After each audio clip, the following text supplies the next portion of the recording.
Hi guys, and welcome to Zozo Cooks Keto. Today we're making tacos. It's one of those great, quick, easy dinners that your whole family loves. But not only that, I'm going to show you how to make the seasonings from scratch. Let's get cooking.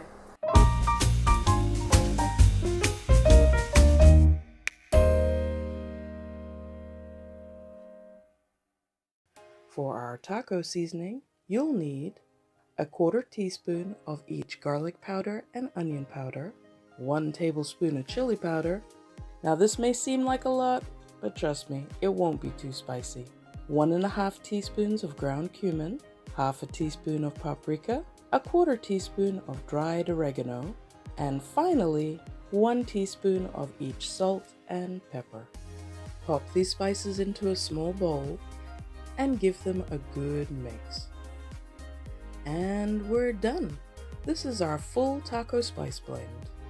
Only thing missing now is a pound of ground beef. I'm using one with an 80-20 fat content. Let's get cooking. In a large frying pan on a medium-high heat, put 1 teaspoon of olive oil and give it a quick swirl. Just enough oil to prevent the beef from sticking.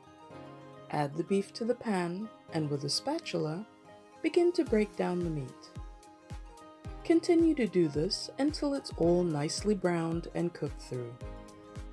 Now it's ready to add the seasoning, but before we do, I recommend draining off some of the excess fat.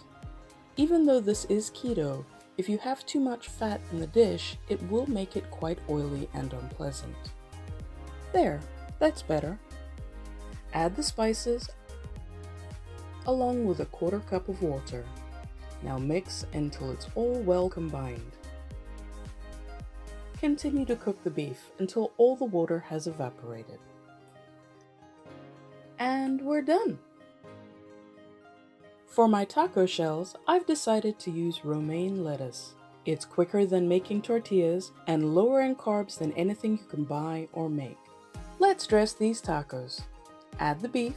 For my toppings, I'll be having a little tomato, cheese, avocado, fresh cilantro, and a nice squeeze of lime, just to freshen the dish. For a 1/4 serving of the spiced taco meat, the macros are around 23 grams of fat, 0.9 grams of fiber, 1.85 grams of total carbs, and 20 grams of protein. For the full spice mix, that's all 4 servings, the macros are 0.9 grams of fat, 3.6 grams of fiber, 7.4 grams of total carbs, and 2.6 grams of protein. I hope you enjoyed watching this video, and if you'd like to see more, please click the subscribe button, the like button, and ring that bell for future notifications. Thanks for watching.